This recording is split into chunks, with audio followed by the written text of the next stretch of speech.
बिस्मिल्लाहिर्रहमानिर्रहीम, अस्सलाम वालेकुम। मैं शाहिद सकलैन हूँ। आप मुझे मेरे यूट्यूब चैनल, फेसबुक पेज पे देख रहे हैं। आज 14 सितंबर है, हफ्ते का दिन है। तीफी भट्ट के बहनोई जावेद भट्ट के कत्ल केस में जो है कुछ अहम पेशरफ्त हुई हैं।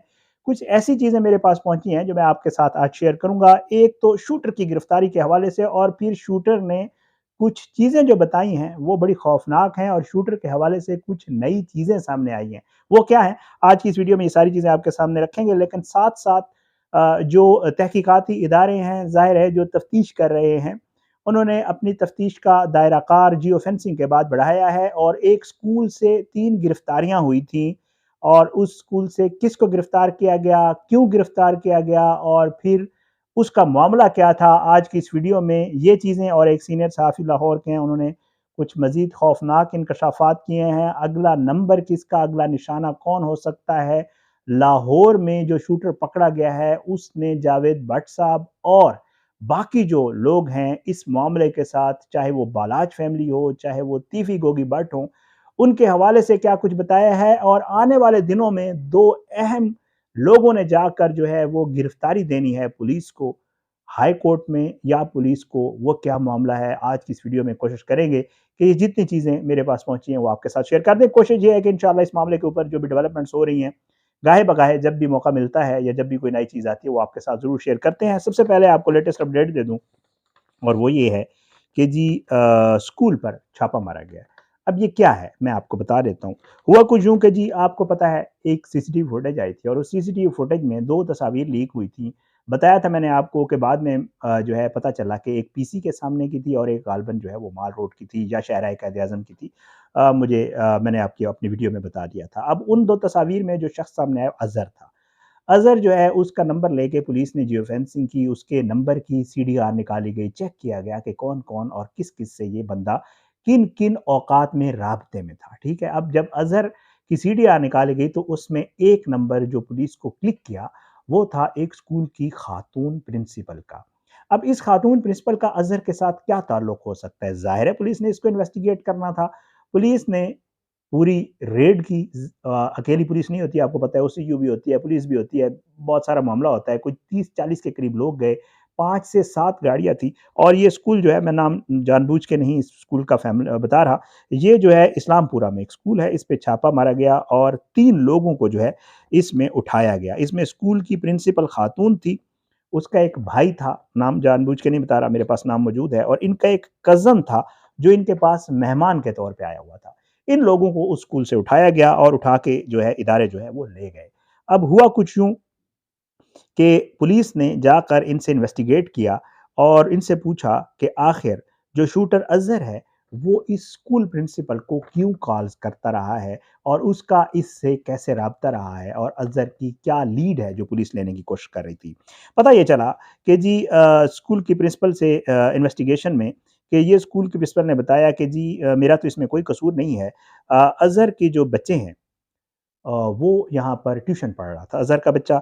और ये स्कूल जो है, ये स्कूल भी है, यहाँ पे ट्यूशन भी पढ़ाई जाती है।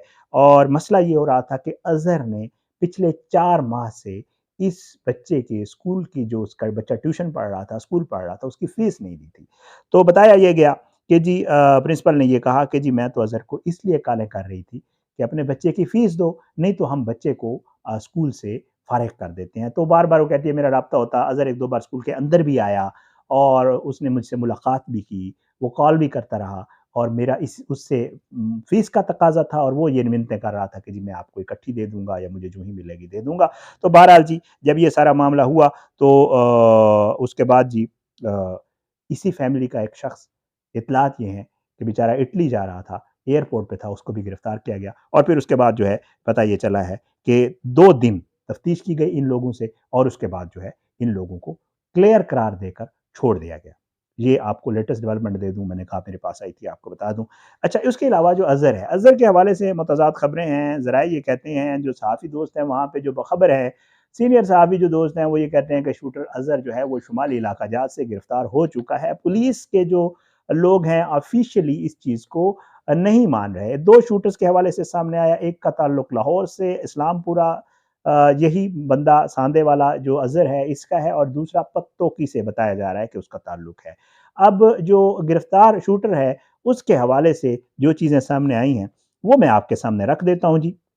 जावेद भट्ट साहब आपको पता है जिस दिन से कत्ल हुए, उस दिन से लाहौर में बहुत ही मामलात ख़राब होते हुए नज़र आ रहे हैं और जो बाख़बर लोग हैं वो ये कहते हैं कि लाहौर अब उस तरह लाहौर नहीं रहेगा और पुलिस इस चीज़ पे बाकायदा काम कर रही है कि खुदा न ख़ास्ता मामला बहुत ना बिगड़ जाए। अमीर मसहब का बयान पिछले दिनों आपने देखा उसका आया उसने कहा जी हमारा इससे कोई ताल्लुक नहीं तीफ़ी बट, गोगी बट ये सारा कुछ करवा रहे हैं, वो मेरे छोटे भाई को मरवाना चाहते हैं, किसी वक़्त हम पे हमला हो सकता है, पुलिस से दरख़्वास्त है, हुकाम से दरख़्वास्त है, इसको प्रॉपर्ली इन्वेस्टिगेट करें, इन लोगों को पकड़ें ताकि अमीर बलाच केस को भी मंतकी अंजाम तक पहुँचाएँ, ताकि हम लोग या मज़ीद कत्ल होने से बच जाएँ। ये आपने उनका वीडियो बयान यकीनन देखा होगा। बहरहाल जी, अब इम्कानात जो है ये बढ़ गए हैं, अंदरूनी जो लड़ाई है, लेकिन हैरानकुन तौर पर ये जो है एक सीनियर सहाफ़ी हैं राना अज़ीम साहब उन्होंने बहुत सारी चीज़ें बताई हैं जो बड़ी अलार्मिंग है। एक तो ये वो कहते हैं कि जी शूटर जो है जिसको गिरफ़्तार किया गया है, उसके हवाले से उन्होंने बताया कि ये उसका कोई पहला काम नहीं था।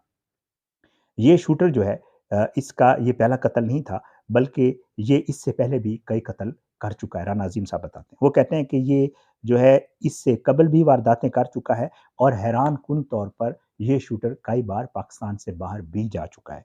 राना अज़ीम साहब ये कहते हैं कि शूटर जो है उसने तफ्तीश में बहुत बड़े-बड़े नाम लिए हैं और इतने बड़े-बड़े नाम लिए हैं कि जिनको सुनकर जो इन्वेस्टिगेशन करने वाले थे, उनके कान सुर्ख़ हो गए कि इस मामले में वो लोग भी इन्वॉल्व हो सकते हैं। राना साहब ये बताते हैं कि आने वाले दिनों में बड़ी-बड़ी गिरफ्तारियाँ हो सकती हैं और पुलिस ने खुद जानबूझ के शूटर की गिरफ्तारी को खुफ़िया रखा हुआ है और वो कहते हैं कि इंकशाफ़ात ने रोंगटे खड़े कर दिए हैं। ऐसे लोग आने वाले दिनों में इस शिकंजे में आने वाले हैं कि आप खुद हैरान हो जाएँगे और साथ-साथ वो ये बताते हैं कि वो लोग ना तो उनका ताल्लुक अंडरवर्ल्ड से है, ना उनका ताल्लुक इन गैंग से है, बल्कि उनका ताल्लुक सियासतदानों से भी है, वो सियासतदान भी हो सकते हैं और उनका ताल्लुक महकमे यानी पुलिस से भी है।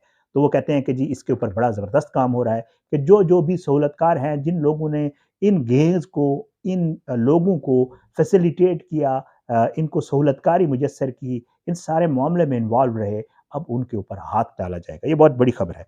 बहरहाल जी और वो ये बताते हैं साथ-साथ कि जी जब से ये मामला जावेद भट्ट साहब वाला हुआ है, इसमें 2 ग्रुप्स में तक़सीम हो गई है लाहौर के अंडरवर्ल्ड जो है, कुछ लोग बालाज के साथ हैं, फैमिली के साथ और कुछ लोग जो है वो हैं भट्ट फैमिली के साथ। अब वो ये कहते हैं कि जी एक और बड़ी खबर उन्होंने दी और वो ये है, वो ये कहते हैं कि जी आने वाले दिनों में आप ये देखेंगे कि 2 अफ़राद जो है वो गिरफ्तारी देने जा रहे हैं इस मामले में और ये दोनों अफ़राद जो है वो कहाँ गिरफ्तारी देंगे, वो लाहौर हाई कोर्ट में भी पेश हो सकते हैं या कहीं और जाकर भी खुद गिरफ्तारी दे सकते हैं, लेकिन किसी आला अफ़सर की यकीन दहानी के बाद कि जब वो गिरफ्तारी दे देंगे, तो गिरफ्तारी के बाद ना तो उनका कोई पुलिस मुकाबला होगा, ना उन्हें पार किया जाएगा, ना उन्हें मारा जाएगा, बल्कि इस केस को प्रॉपर इन्वेस्टिगेट किया जाएगा और उनकी हिफ़ाज़त का वो यकीन माँग रहे हैं, ये राना अज़ीम साहब कहते हैं।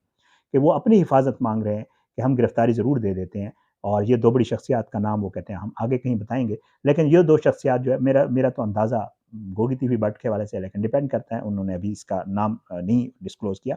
बट वो कहते हैं कि जी और ये गारंटी माँग रहे हैं कि उन्हें दौरान हिरासत कुछ नहीं होगा और 2 शख्सियत जो है वो इस मामले के ऊपर बाकायदा तौर पे वर्क कर रही हैं, गौर कर रही हैं और वो आने वाले दिनों में गिरफ्तारी दे सकती हैं। ये सारा मामला था जावेद भट्ट साहब के कत्ल को लेकर और उसकी इन्वेस्टिगेशन को लेकर अमीर बलाच कत्ल का जो है वो चालान जो है वो भेज दिया गया है। इसके ऊपर ट्रायल शुरू होने वाला है।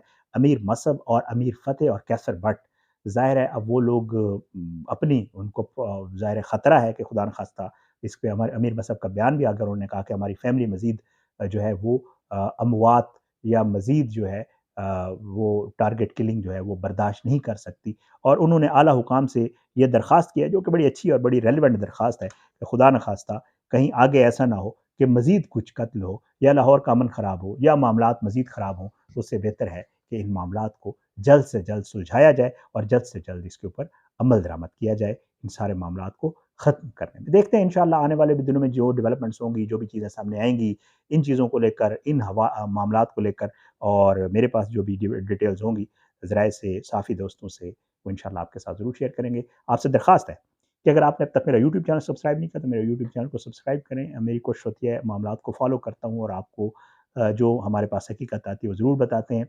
वो और साथ-साथ जो है आप मेरा फेसबुक पेज है उसको भी लाइक कर सकते हैं, फॉलो कर सकते हैं, वीडियोज़ को लाइक शेयर किया करें, अपना फीडबैक कमेंट्स की सूरत में ज़रूर दिया करें। अगली वीडियो तक के लिए इजाज़त दें, ज़रूर मुलाकात होगी। अल्लाह पाकिस्तान का हामी नासिर हो, इसके खिलाफ साजिशें करने वालों को नस्तानाबूद करे, अल्लाह ज़ालिमों को इबरत का निशान बनाए, मज़लूमों को इंसाफ मिले। अगली वीडियो तक के लिए मुझे इजाज़त दें, मुलाकात ज़रूर होगी लेकिन बशर्ते ज़िंदगी। इजाज़त दें, पाकिस्तान ज़िंदाबाद। अल्लाह हाफ़िज़।